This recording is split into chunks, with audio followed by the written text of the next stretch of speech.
futuro que queremos para nuestro estado. Infórmate sobre las propuestas de las candidatas y los candidatos que mejor representen tus valores e intereses. Acude a la casilla que te corresponde el primer domingo de junio del próximo año. Para que cuente, vota. Instituto Electoral del Estado de México. Que nos acompañan el día de hoy, a nombre del Instituto Electoral del Estado de México, a través de la Unidad para la Coordinación de los Trabajos de Igualdad y Erradicación de la Violencia Política contra las Mujeres en Razón de Género. Agradecemos su interés en esta charla informativa sobre las acciones institucionales para la promoción de elecciones igualitarias, incluyentes y libres de discriminación. El objetivo de esta actividad es difundir los alcances de 4 protocolos del Instituto Nacional Electoral, a través de los cuales se garantiza el acceso e inclusión de las personas pertenecientes a grupos en situación de vulnerabilidad, el derecho del ejercicio al voto en igualdad de condiciones y sin discriminación. La inclusión y trato de las personas de discapacidad como funcionarias y funcionarios de casilla, así como las medidas para prevenir, atender, sancionar y erradicar la violencia política contra las mujeres en razón de género. La charla estará a cargo del equipo de la UNAM de manera precisa sobre cada uno de los instrumentos que revisaremos esta mañana.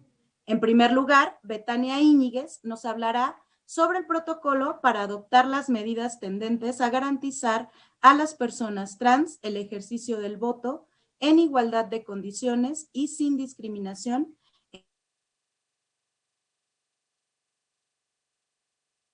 La segunda parte estará a cargo de Atsiri Cruz, quien compartirá 2 instrumentos dirigidos a personas con discapacidad a través de los mecanismos de participación ciudadana y como parte del funcionariado de las mesas directivas de casilla.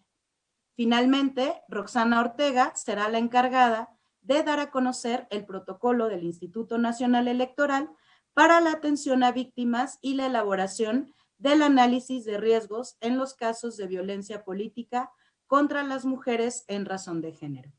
Sin más, cedo el uso de la voz a Betania, no sin antes invitarles a compartir a través de las redes sociales las dudas y comentarios que pudieran tener de cada uno de los instrumentos. Muchas gracias a todas y a todos por su presencia el día de hoy.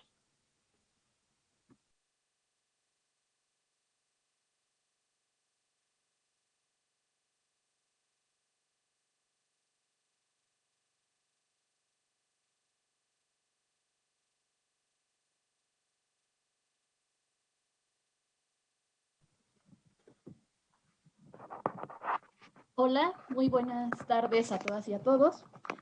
Es importante pues hablar de estas propuestas y estas rutas de acción, teniendo pues cerca las elecciones del 2 de junio. Este protocolo del que les voy a hablar lleva por título Adaptar las medidas tendientes a garantizar a las personas trans el ejercicio del voto en igualdad de condiciones y sin discriminación en todos los tipos de elección y mecanismos de participación ciudadana. Estos materiales realizados por el INE pues surgen a partir de detectar la situación de vulnerabilidad y ciertas barreras que enfrentan las personas trans al ejercer sus derechos político-electorales, en este caso al voto y a otros tipos de procesos de elección. Su objetivo es adaptar medidas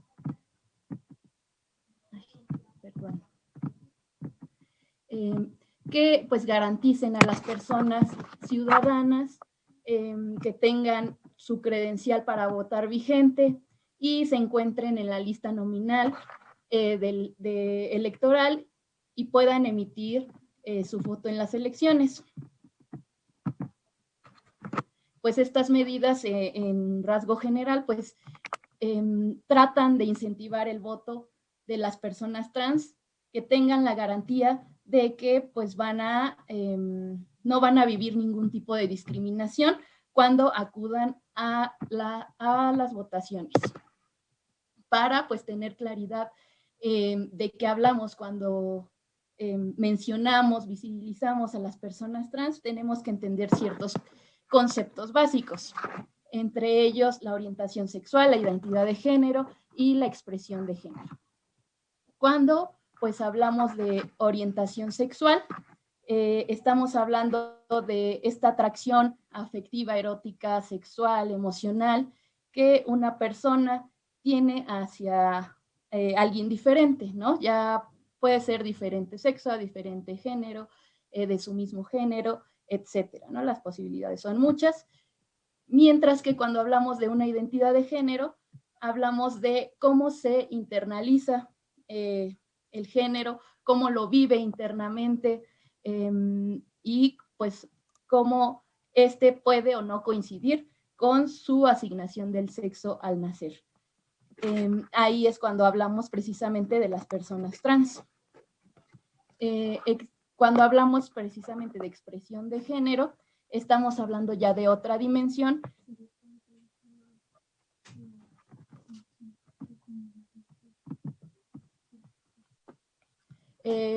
Ahora sí, cuando hablamos de expresión, pues son las formas en las que una persona comunica su identidad de género, que puede ser a través de su vestimenta, de su apariencia física, de sus gestos, de la forma en la que tiene una cierta gesticulación, es todo lo visible que comunica al exterior.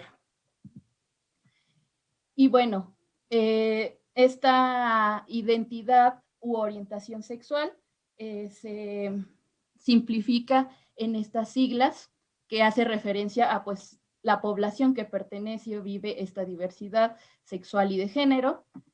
Tenemos este acrónimo que es LGBTTIQ+. En este caso, pues solamente nos vamos a centrar en 3, que es el transexual, el transgénero y el transvesti. En el transexual hablamos de personas que no se sienten identificadas con su sexo asignado al nacer y que pueden realizar algún procedimiento, ya sea hormonal o quirúrgico, para pues adaptar su corporalidad a el género y que tenga concordancia precisamente pues con su identidad. Cuando hablamos de transgénero, estas personas pues solamente tienen una comunicación de su identidad diferente a su asignación sexual al nacer. Estas no optan pues por procedimientos hormonales o quirúrgicos, mientras que las personas transvestis expresan su género a través de la vestimenta, de lo que hablábamos anteriormente. Y bueno, el signo más nos habla de toda esta gran diversidad que hay, ¿no? Tenemos que entender que esto no es fijo, sino que las identidades pues son diversas y convergen unas con otras.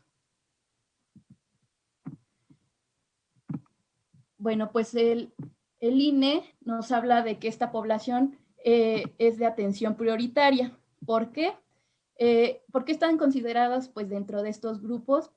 Porque han vivido históricamente situaciones de discriminación, de acoso, de violencia, de exclusión, por pues no ajustarse a las expectativas sociales y pues evidentemente hay un rechazo a la diferencia. Pues han sido históricamente discriminadas y todo pues esto se ve cuando vamos al ámbito político y no hay representación política de estas poblaciones, por tanto, pues no se conocen sus necesidades o pues sus características especiales, son invisibilizadas y por tanto, pues esto es violento contra su identidad y su personalidad, ¿no? Y son pues constantemente vulnerados.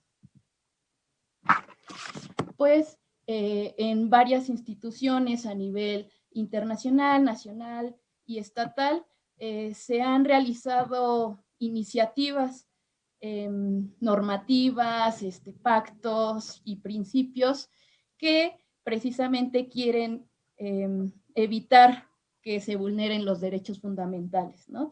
Todas y todos somos iguales ante la ley y por tanto pues se tienen que respetar nuestros derechos a la igualdad y a la no discriminación, a participar en una vida pública, el derecho a la identidad o a la expresión de género.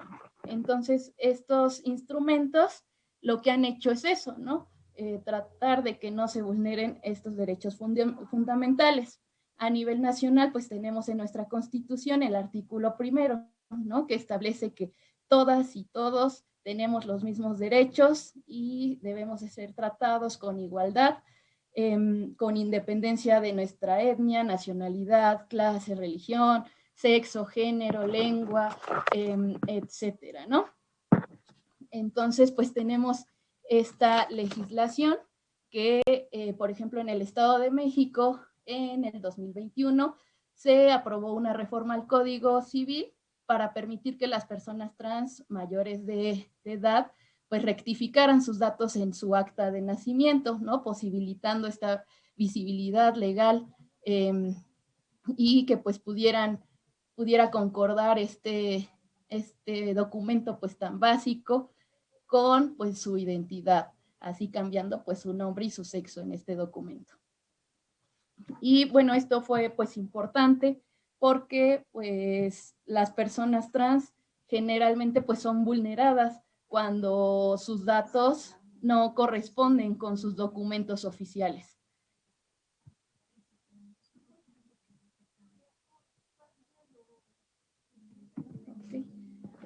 Nos brindan unos minutos, nos comentan que se está trabando la transmisión.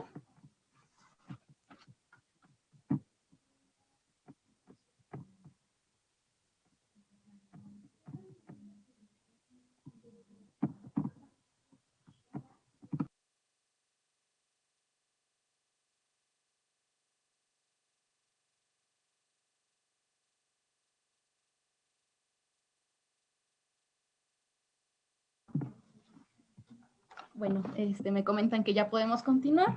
Entonces, pues sí se han hecho grandes esfuerzos a nivel legislativo para que las personas trans puedan gozar de sus derechos fundamentales.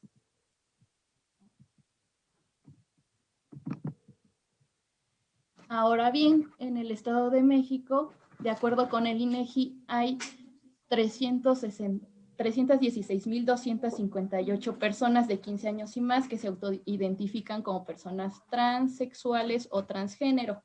En el Estado de México no tenemos la cifra específica, pero sí podemos decir que el Estado de México es el que mayor personas LGBTIQ+ hay en la República Mexicana, ¿no? Representa el 3.7% de la población total y esto pues es un avance grande tener este tipo de datos. Esta encuesta nacional sobre la diversidad sexual y de género es muy reciente, pero es un avance para visibilizar a esta población y sus necesidades.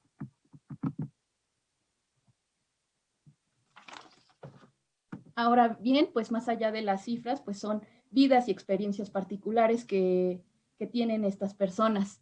Las medidas que nos propone el INE son las siguientes, ¿no?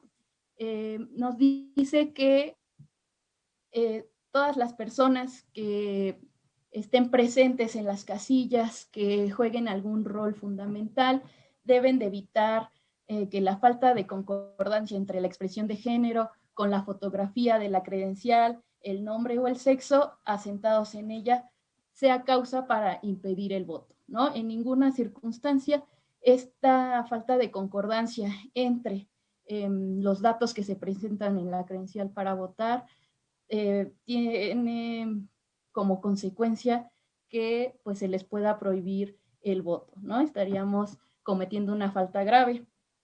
Otra de las medidas es abstenerse de aplicar procedimientos adicionales para confirmar la identidad de una persona. Está también, pues es incorrecto que las personas, pues ahora sí que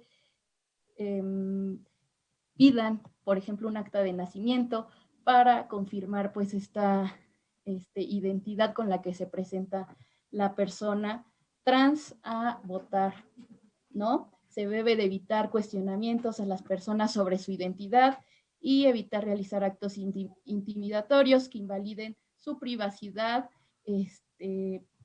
Y bueno, por ejemplo, ahí evitar las miradas, ¿no? Que pues la persona se pueda sentir incómoda con las acciones que se realicen, ¿no? Al final, pues son personas y como tal van a ejercer su derecho al voto y no, pues no se les puede negar.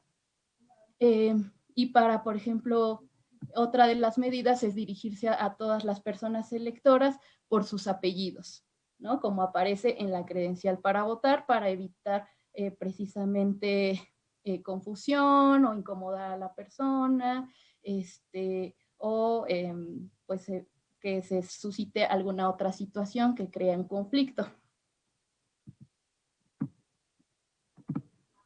Precisamente, si el día de las votaciones alguna persona que esté presente en las casillas cuestiona por qué se le permitió votar a esta persona trans o hace alguna observación en oposición a que pueda votar, pues se deberá de asentar en una hoja de incidencias, ¿no? La cual posteriormente pues se realizará un reporte donde pues se describa a detalle qué fue lo que pasó el día de la jornada electoral.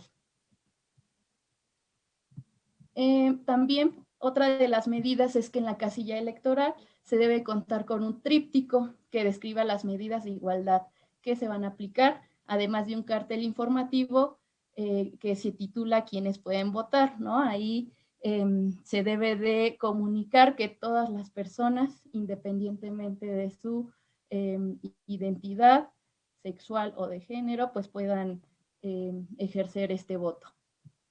Otra es pues difundir ampliamente este protocolo a través de todos los medios disponibles. Se ha hecho, la unidad ha hecho infografías que se difunden a partir de las redes sociales de este instituto, por lo que pues también se les invita a que puedan compartirlas en sus redes sociales para llegar a más personas. También si conocen asociaciones civiles o tienen alguna vecina o vecino trans, puedan compartir esta información valiosa para que pues no se priven de este derecho. Y otra cosa importante o relevante es que se incorpore en la imagen gráfica, en la comunicación diversa, promocionando pues el voto libre y razonado de personas de la diversidad sexual, ¿no? Incluirlas en la comunicación que se va generando día con día, porque ellos también, ellas y ellos son parte de la comunidad. Y si llegan a tener alguna duda o quisieran consultar más información a detalle, aquí está un código QR al cual pueden acceder y también está la liga del protocolo. Y bueno, si requieren más información, también ponemos a su disposición los números y correo electrónico de la unidad. Y pues de mi parte sería todo. Muchas gracias y le cedo la palabra a mi compañera Zaira Tsiri Cruz Tenorio.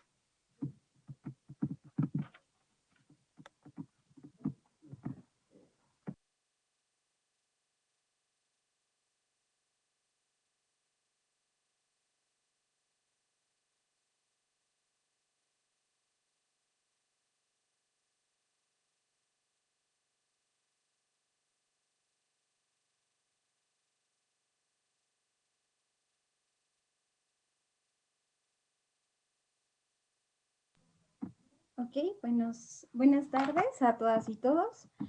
Bueno, yo les voy a hablar de otro protocolo. Justamente la idea, ¿no? Con la presentación de estos protocolos es que podamos conocer y sobre todo generar un análisis respecto a, bueno, cuáles son las medidas o las acciones institucionales con las que cuenta el Instituto Nacional Electoral para justamente generar estrategias que permitan la promoción de elecciones igualitarias, incluyentes y libres de discriminación, ¿no? Y bueno, como les comentó mi compañera Betania, pues la idea justamente es un poco atacar estas barreras estructurales, ¿no? Que justamente los grupos en situación de discriminación han enfrentado desde hace años de manera sistemática. Y bueno, en esta ocasión particularmente les voy a hablar sobre 2 protocolos que buscan generar la inclusión de personas con discapacidad en los procesos electorales. Por un lado está el protocolo que busca adoptar medidas a garantizar el derecho al voto y a la participación ciudadana en los procesos electorales y los mecanismos de participación ciudadana de las personas con discapacidad. Y por otro lado está el protocolo para la inclusión de personas con discapacidad como funcionarias y funcionarios de mesas directivas de casilla, ¿no? Los ejes, los lineamientos o básicamente los caminos a seguir son muy parecidos, sin embargo me voy a permitir también hacer algunas diferenciaciones al respecto. Ahora, ¿a qué nos referimos, no? ¿Por qué es importante establecer estos protocolos? Pues justamente para contar con una guía que incluya los pasos, los principios, los enfoques y las perspectivas a seguir para promover y garantizar la participación efectiva de las personas con discapacidad en los procesos electorales, ¿no? Romper un poco los mitos, estas a lo mejor prejuicios respecto a qué tan difícil resulta votar si tengo algún tipo de discapacidad en específico, etc. Principios, ¿no? Son 5 fundamentales, 5 rectores. 1, el principio de igualdad y no discriminación. 2, derechos humanos, claramente. 3, principio pro persona. 4, inclusión y participación plena. Y 5, igualdad de oportunidades. ¿Por qué estos principios son fundamentales? Bueno, justamente porque contribuyen, ¿no?, a generar estas estrategias y estas líneas de acción para garantizar el acceso a los derechos político-electorales, ¿no? Y sobre todo no busca suprimir estas diferencias, sino reconocerlas y atenderlas, garantizar el acceso. Ahora, me voy a permitir hablar un poco sobre el marco conceptual para que podamos vislumbrar y entender un poquito a qué nos referimos con cada una de las discapacidades y, bueno, cuando hablamos de discapacidad particularmente. El concepto... me comentan que no se ve la presentación. Denme un momento, por favor.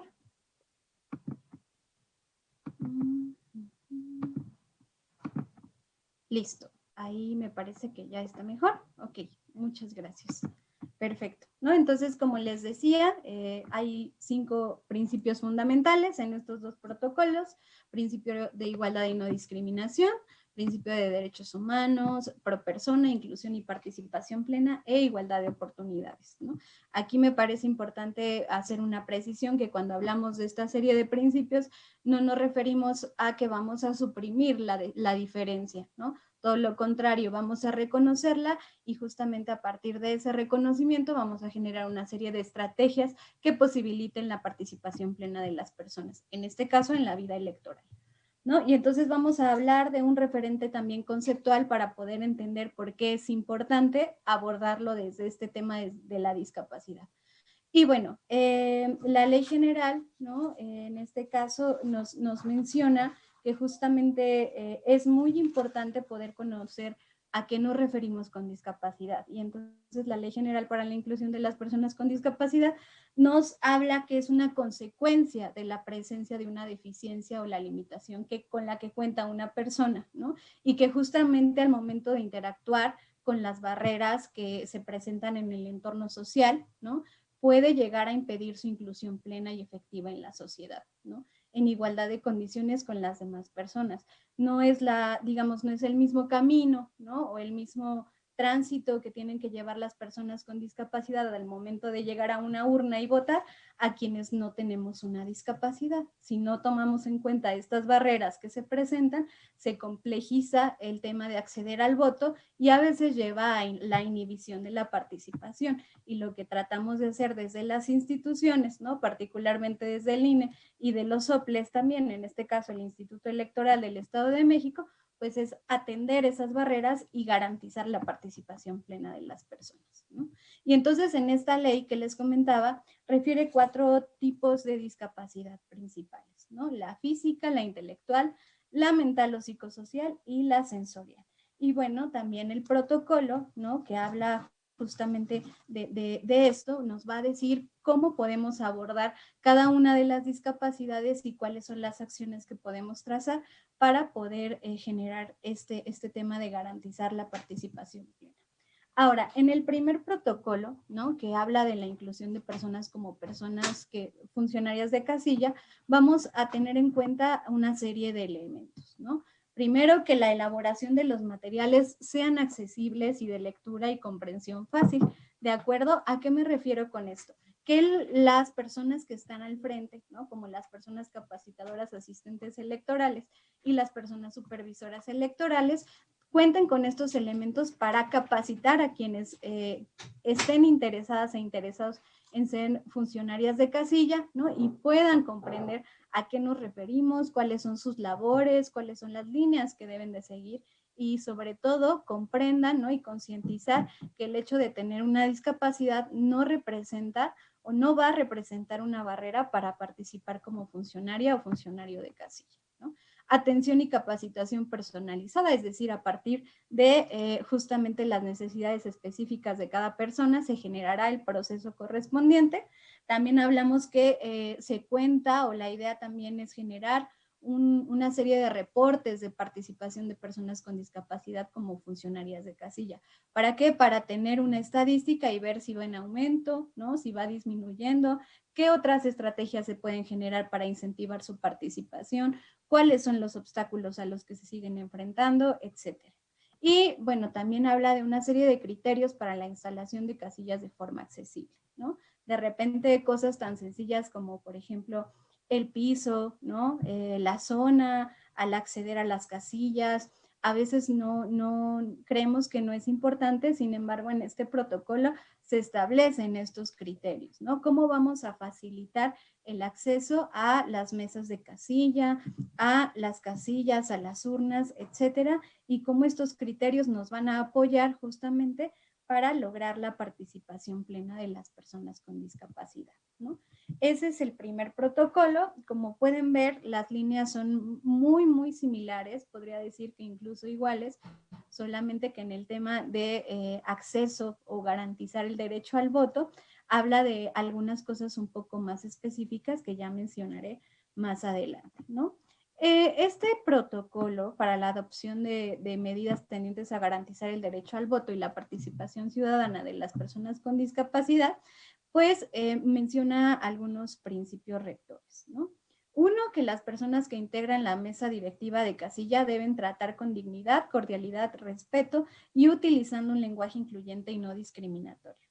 Dos, hablamos de una preferencia también en el acceso a votar. ¿A qué me refiero con esto? Como tal vez algunos y algunas de ustedes lo saben, ¿no? Las personas adultas mayores, las personas con discapacidad y las mujeres embarazadas tienen preferencia en el acceso a votar, ¿no? Justamente para eliminar un poco esa barrera que les imposibilita acceder, ¿no? No tienen que llegar y formarse como todas y todos lo haríamos, sino que tienen preferencia en el acceso al voto. También hablamos de un acompañamiento de una persona de confianza en el caso de que sea necesario. Y bueno, en caso de que no vaya una persona de confianza y que la persona con discapacidad necesite asistencia, el personal de casillas deberá brindar esa asistencia. Ahora, hablamos de algunas cuestiones muy específicas respecto a el acceso al voto para las personas con discapacidad.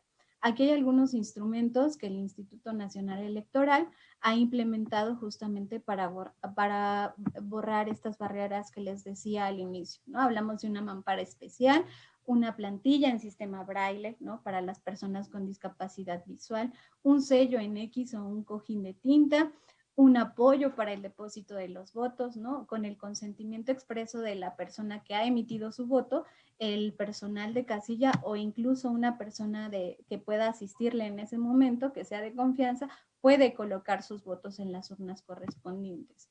El uso de medios e instrumentos de asistencia, ¿no? ¿A qué nos referimos con esto? Va algo a lo mejor tan sencillo como un bastón o incluso un perro asistente, ¿no? Una mascota asistente. Un sobre especial para el traslado de las boletas. Esto es muy importante porque a veces pensamos que el proceso de votación, ¿no?, en este tema de las elecciones, pues tiene que ser como muy estricto. Y lo cierto es que si una persona no puede bajar de su vehículo, pero puede acudir directamente a las urnas y esperar en su vehículo, bueno, el personal de la casilla, de la mesa directiva de casilla, cuenta con un sobre especial en el cual trasladará la boleta, ¿no? Y la persona desde su vehículo e incluso desde su domicilio podría emitir el voto correspondiente y regresarlo a las urnas, ¿no? Obviamente esto tiene que llevar un proceso en específico, la persona que esté emitiendo su voto debe hacerlo en presencia de las representaciones de los partidos políticos o las candidaturas independientes de esa mesa directiva de casilla, ¿no? Justamente para seguir cuidando este tema de legalidad en las elecciones, ¿no? También tenemos un registro de participación que tiene que ver justamente un poco con el protocolo anterior, ¿no? Cuántas personas con discapacidad votaron en las casillas, en cada casilla, qué algún incidente si pudo presentarse, ¿no? Cómo es que se aborda ese incidente, qué cosas se pueden mejorar. De manera general, eso es lo que nos menciona este protocolo, ¿no? Y bueno, aquí les pongo algunas imágenes sobre materiales de apoyo disponibles para las personas con discapacidad, ¿no? La idea justamente es, como les decía al inicio, no borrar estas diferencias, sino todo lo contrario, reconocerlas, pero sí eliminar las barreras a las que nos enfrentamos al momento de tratar de ejercer nuestros derechos, ¿no? Y lo más importante es que todas y todos podemos contribuir con esto, ¿no? También hablamos un poco del uso del lenguaje incluyente. ¿A qué nos referimos con esto? ¿No? Que muchas veces en este afán de ser empáticas o empáticos con las personas que presentan alguna discapacidad, pues nos enfrentamos a errores en el uso del lenguaje, ¿no? Y entonces aquí básicamente vamos a hablar de lo que sí podemos hacer, no de lo que no podemos hacer, de lo que sí podemos hacer, ¿no? Y entonces el término correcto es personas con discapacidad, ¿no? Mujeres con discapacidad, población con discapacidad, niñez con discapacidad, ¿no? Y entonces para ser más específica podemos utilizar persona con discapacidad visual, por ejemplo, ¿no? Hombre con discapacidad motriz. Esto que nos permite, bueno, hacer una diferenciación, ¿no? No colocar el carácter de la persona solamente, únicamente en la discapacidad, sino contemplar, ¿no? Justamente esta pluralidad. ¿Qué no utilizar? Bueno, diminutivos, insultos, expresiones peyorativas. En esto no voy a profundizar tanto porque, como les comentaba, me parece más importante poder nombrar o enunciar qué sí podemos hacer, ¿no? Y lo que les decía hace un momento, ¿no? Lo más importante aquí es poder tener en cuenta que estas acciones no van a poner en riesgo la integridad de las elecciones ni de los procesos democráticos, todo lo contrario, van a permitir incluir la pluralidad de la población, ¿no? Y entonces todas las actividades relativas al voto y la participación de las personas con discapacidad, pues deben desarrollarse justamente en presencia de las representaciones de los partidos políticos y las candidaturas independientes acreditadas ante la casilla que se encuentren presentes. Como les decía, esto con el objetivo de dar certeza y transparencia al ejercicio del voto libre y secreto. Esto es en términos generales. Si quieren consultar ambos protocolos, se encuentran en la página oficial del Instituto Nacional Electoral. Y bueno, en el protocolo, en este segundo, ¿no? en el que les hablaba justamente sobre las medidas tendientes a garantizar el derecho al voto y la participación ciudadana de las personas con discapacidad, es un poco más específico. Establece una serie de pasos, básicamente es como un ABC respecto a qué hace el personal de casilla en cada caso en particular. Si una persona con discapacidad visual acude a las urnas, cómo debe de actuar. Si una persona con discapacidad motriz acude, cómo debe de actuar. Si una persona con discapacidad psicosocial o mental también acude, cuál es el paso a seguir, ¿no? Y bueno, también tiene un apartado de las cosas que no contempla. En caso de que alguna situación específica no esté presente en este protocolo, bueno, en él mismo nos dice qué debemos hacer y cómo podemos transitar por esa situación. Por mi parte sería todo. Como les comentaba, esto es en la generalidad. Si están interesadas o interesados en conocer más sobre estos protocolos, pueden consultarlos en la página del Instituto Nacional Electoral. Ahora le daría el uso de la voz a mi compañera Roxana Ortega y pasaríamos con la siguiente.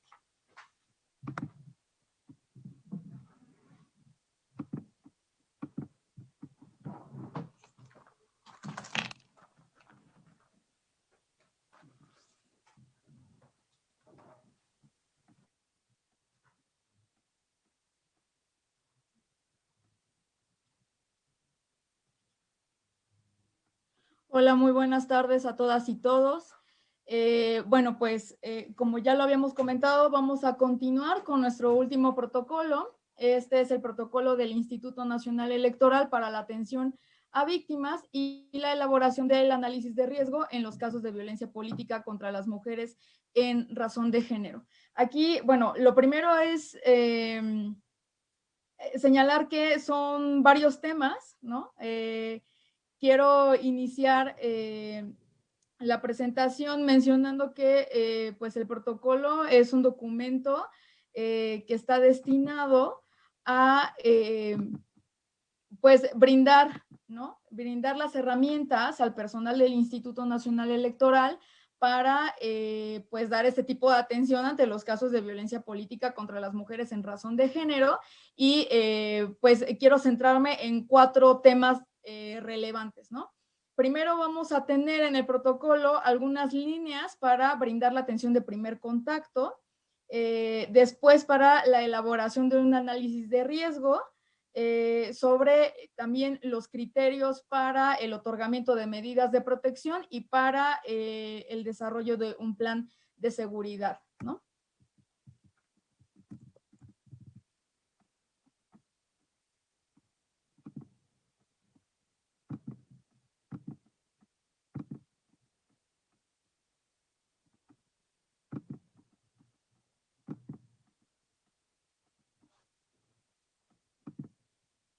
Disculpen, estamos teniendo un problema técnico con la presentación, pero bueno, pues continuaría mencionando esta parte, ¿no? Estos son como los temas más relevantes. Primero, quisiera hablar muy brevemente de, pues, qué es la violencia política contra las mujeres en razón de género, ¿no?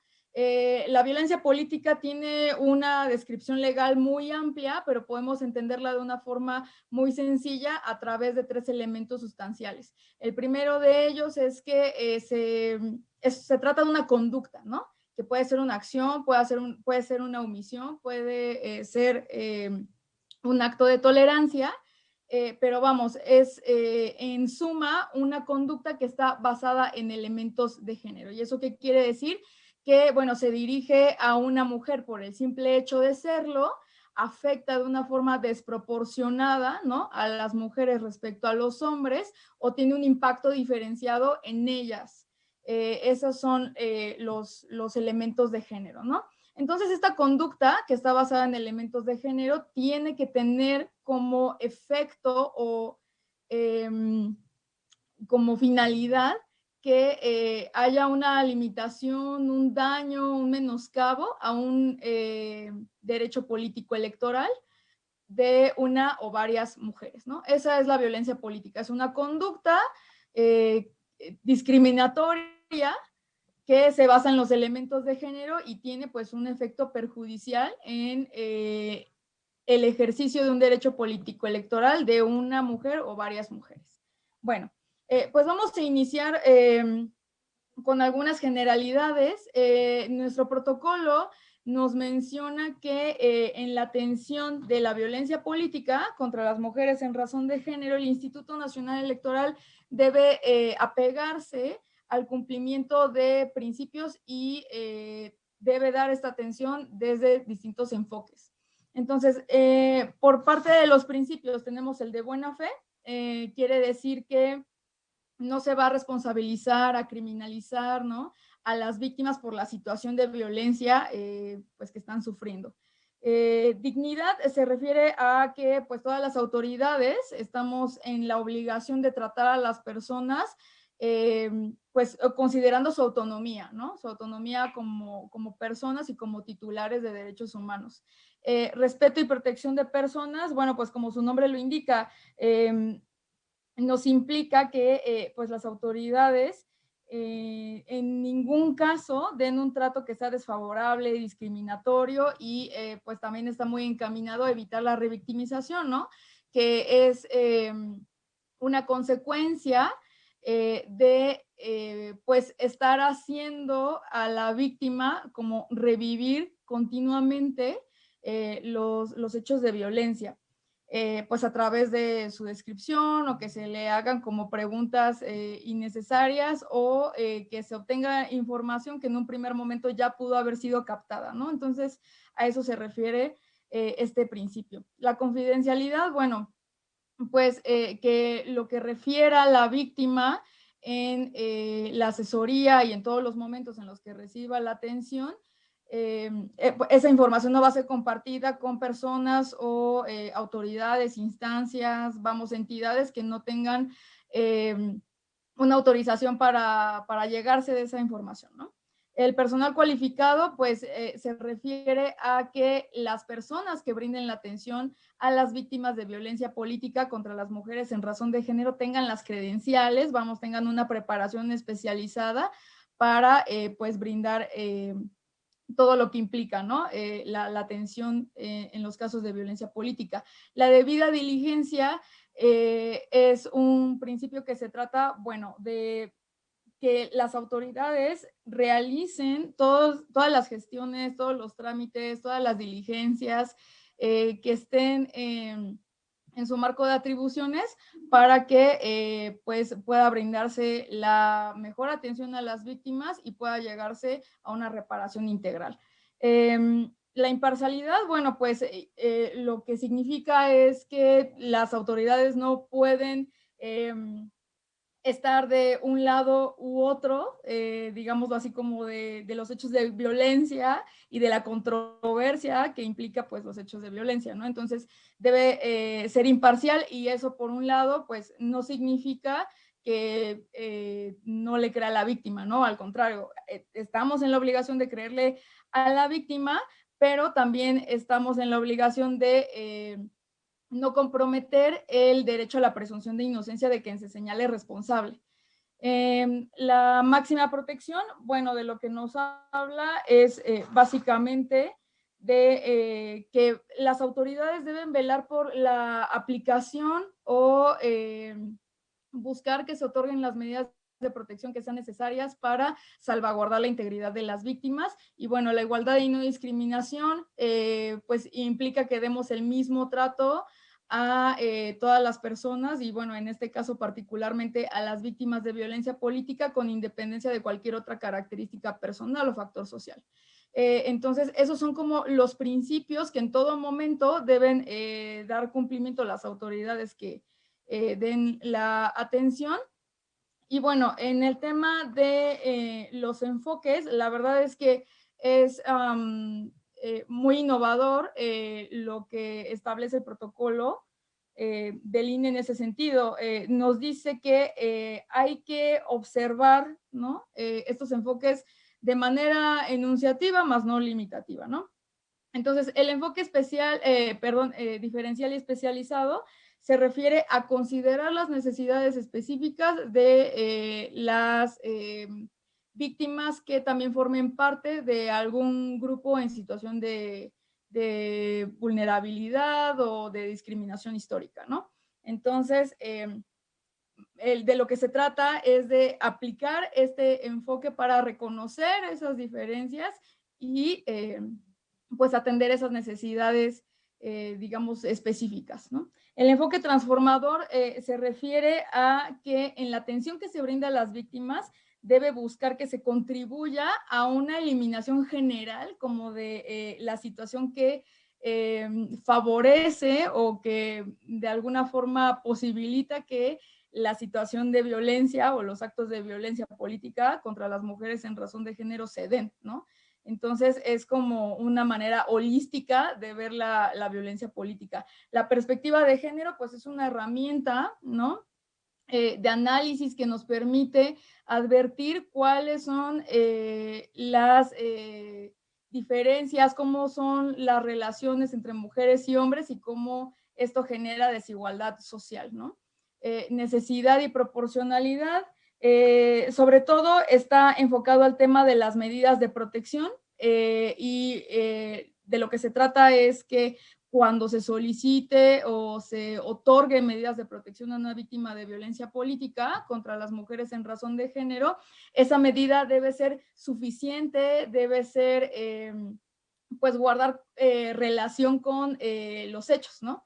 Entonces, vamos, hay que analizar el caso en concreto para determinar cuál es la medida que necesita la víctima para, pues, salvaguardar su integridad, ¿no? La confidencialidad, de nuevo, pues, se refiere a que solamente las personas o las entidades que en ejercicio de sus funciones tengan conocimiento de los hechos, pues no los revelen con otras personas que no tengan pues esa autorización, ¿no?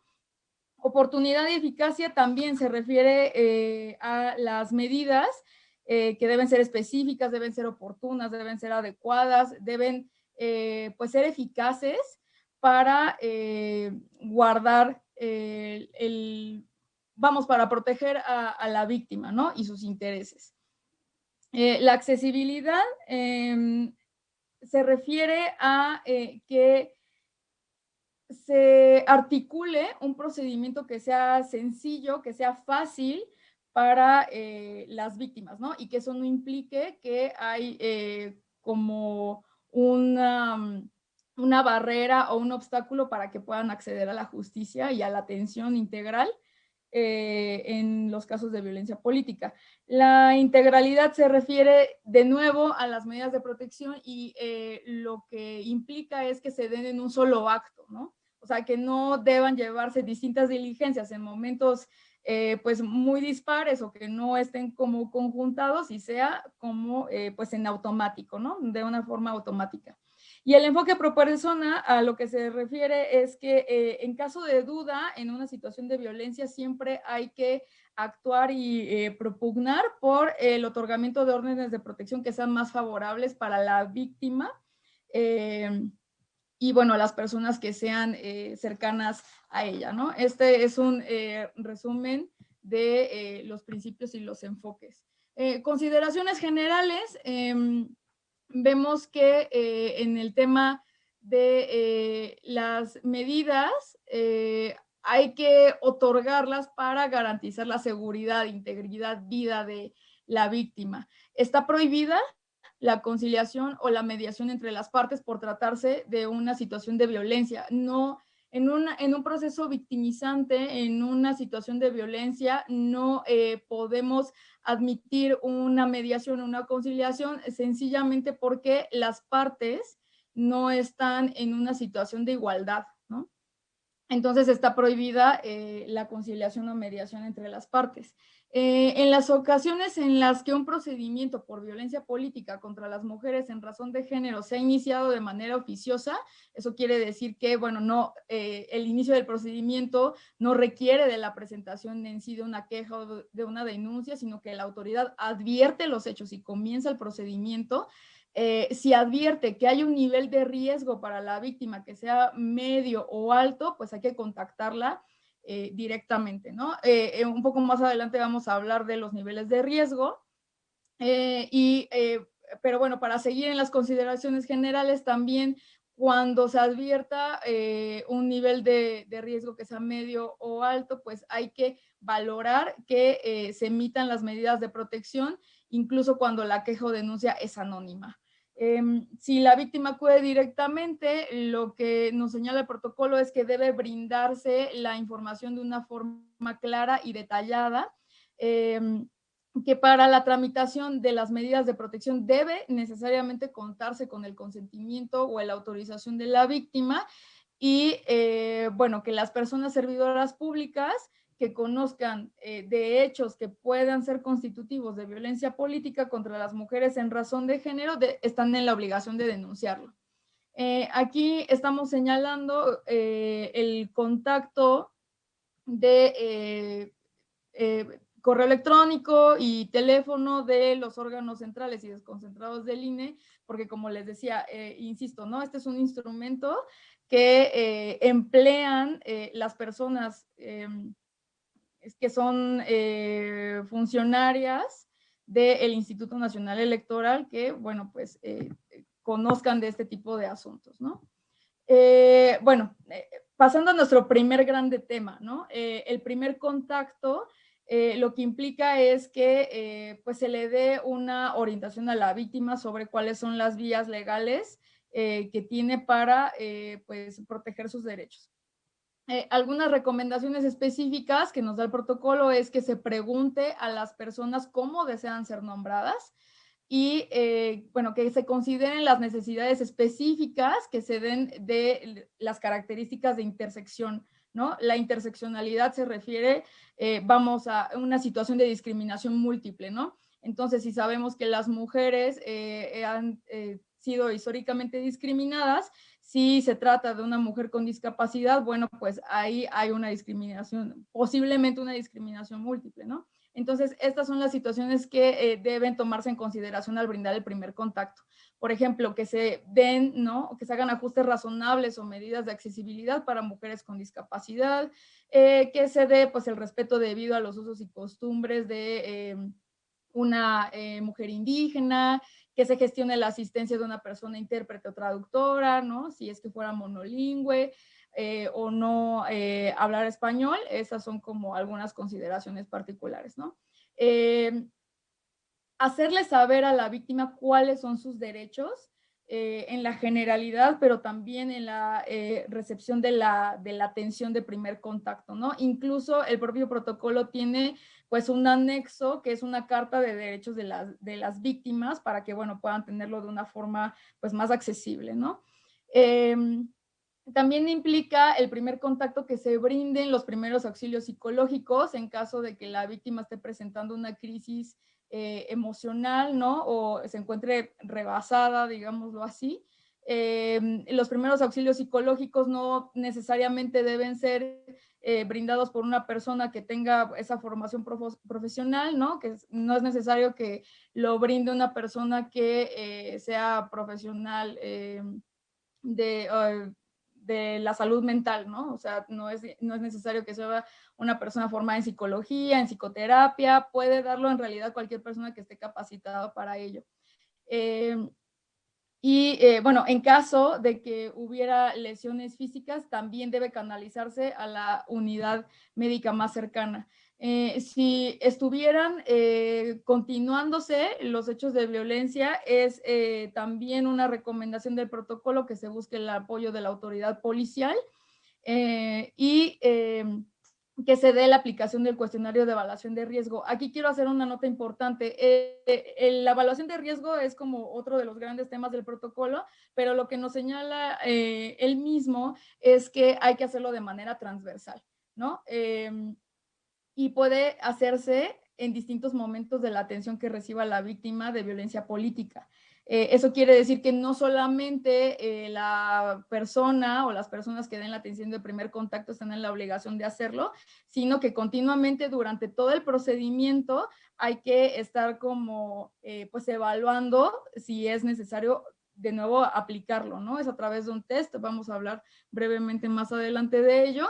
Y finalmente, bueno, se recomienda que se haga una canalización de atención especializada, psicológica, psiquiátrica, de trabajo social, médica y jurídica en su caso. Bueno, otro grande tema, ¿no? El cuestionario de la evaluación de riesgo tiene el objetivo de advertir cuál es ese nivel de riesgo al que puede estar expuesta la víctima, ¿no? Y ese es el insumo que se toma en consideración para otorgar o que se soliciten las medidas de protección, ¿no? Que deban implementarse. Este cuestionario, pues igual el propio protocolo tiene su anexo, tiene un apéndice que nos va a señalar pues una serie de reactivos donde pues la víctima solamente contesta pues lo que considere, ¿no? No se le puede obligar a una víctima a que no proporcione, a que proporcione información que ella no desea, ¿no?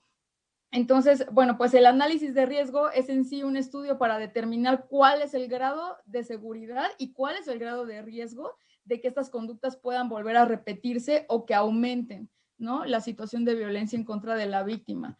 Entonces, como les decía, pues este es el insumo para pues determinar cuáles son las medidas de protección que puedan resultar efectivas, proporcionales, pues adecuadas, ¿no?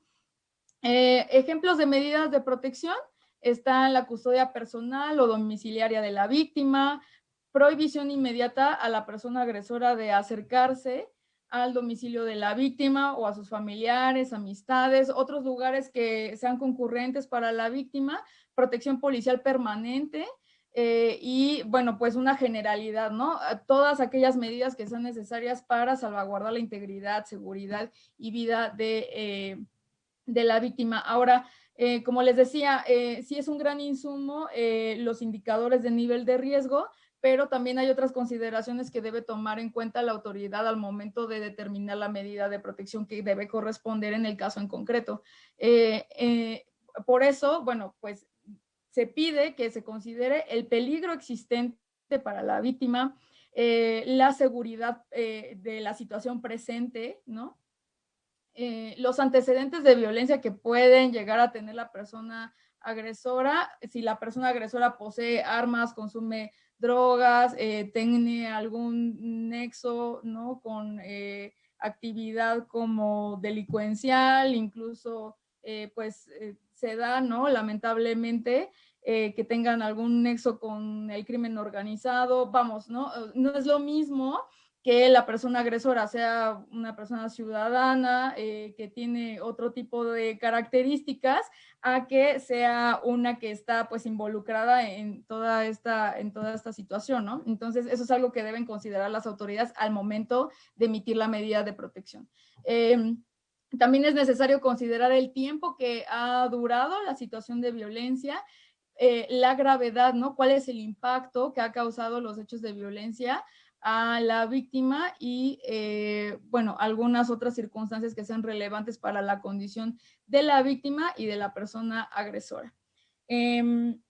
Como les decía, bueno, antes de pasar al plan de seguridad, en el tema de la valoración, ¿no? O de medir el riesgo, les decía, hay un test, ¿no? Entonces la víctima va contestando como que los reactivos y hay una tabla que nos determina, dependiendo del puntaje, ¿no? Cuál es el nivel de riesgo de la víctima, ¿no? Hay un nivel de riesgo alto si, por ejemplo, hay un peligro potencial de que la víctima sea lesionada físicamente, pueda ser víctima de un feminicidio, homicidio de alguna persona que sea integrante de su equipo de trabajo o de alguna otra persona cercana, ¿no? Ese es como, digamos, el ejemplo más claro, pero también se da o se determina que el riesgo es alto cuando los actos de violencia son cometidos por 2 o más personas, como les decía, cuando hay un papel importante de la persona agresora en la comunidad o tiene algún vínculo con el crimen organizado, cuando las conductas son cometidas por actores políticos, vamos, ¿no? Esos son como algunos criterios o algunos indicadores del nivel de riesgo alto. En el medio, bueno, pues se identifica que hay una posibilidad, ¿no? De que estas otras conductas sucedan, o bueno, se da con las amenazas, con la obligación de que la víctima realice ciertos actos en contra de su voluntad o de la ley. Y el riesgo bajo, bueno, pues lo que implica es que en apariencia la violencia, la situación de violencia no está poniendo en riesgo la vida de la víctima. Eso no quiere decir que no sea importante, pero vamos, algunos indicadores de ella son la humillación frente a otras personas, aislamiento, pues inestabilidad emocional, ansiedad, ¿no? Estos son algunos indicadores de ese nivel. Finalmente, pues el plan de seguridad implica tener una serie como de acciones preparadas en caso de que las conductas de violencia pudieran tener alguna repercusión grave, ¿no? Entonces, los pasos o los elementos del plan de seguridad, pues es identificar, mitigar, ¿no? El riesgo de que se lleven futuras violencias. También es importante mencionar que este plan habla de una situación probabilística, ¿no? O sea, es algo que es una herramienta útil para la víctima en caso de que suceda, ¿no? Es necesario que se brinde una orientación a la víctima para que comprenda la situación real, ¿no? De cuál es el nivel de riesgo que está enfrentando.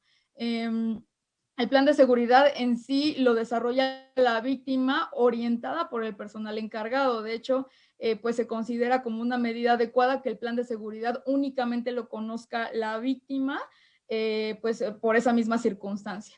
Que se tomen en cuenta acciones inmediatas e instituciones que sean competentes y que, bueno, pues este plan sea acorde a las características y necesidades de la víctima. En el plan de seguridad, pues también se establece que no se puede obligar a la víctima que que no continúe en el desarrollo de sus funciones o de la actividad laboral si no es su deseo, ¿no?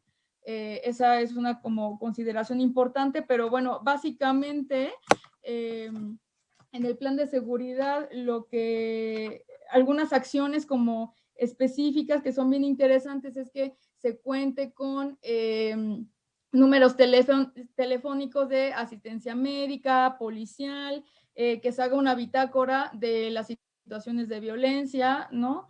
Que se prepare una mochila de emergencia con ropa, documentos personales, llaves, medicamentos, identificaciones,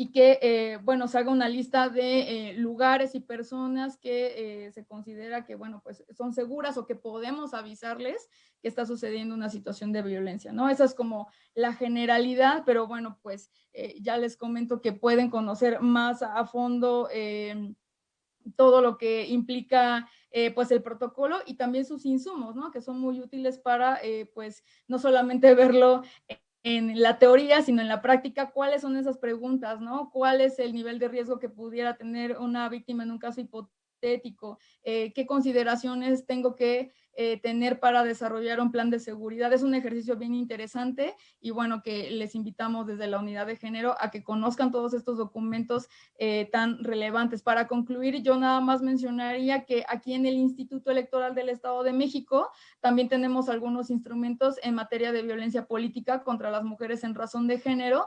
Se cuenta con una guía para identificar y atender la violencia política que es cometida a través de las tecnologías de la información y comunicación, ¿no? Y que eso incluye pues las redes sociales, el correo electrónico, las aplicaciones de mensajería instantánea, vamos, es como la misma violencia política, pero que se da en el entorno digital. Y bueno, pues en el instituto contamos con ese instrumento para que puedan conocer cuáles son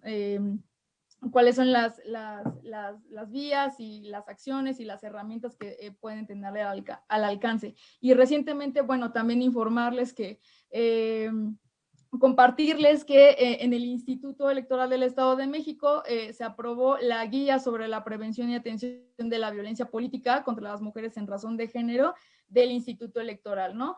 Que, bueno, es un documento que está destinado a las víctimas de violencia para que conozcan cuáles son las herramientas con las que cuentan aquí en el Instituto Electoral del Estado de México. Y bueno, eso sería todo por mi parte, pues a nombre de la Unidad para la Coordinación de los Trabajos de Igualdad de Género y Erradicación de la Violencia Política en Razón de Género del Instituto, pues les agradezco mucho su atención y su escucha. Muchas gracias.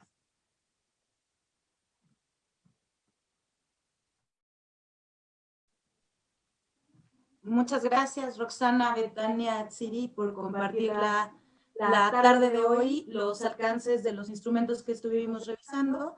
Insistir, la Unidad para la Coordinación de los Trabajos de Igualdad estará atenta a dudas o comentarios que tuvieran sobre la implementación de estas acciones durante el proceso electoral y la jornada electoral del próximo 2 de junio.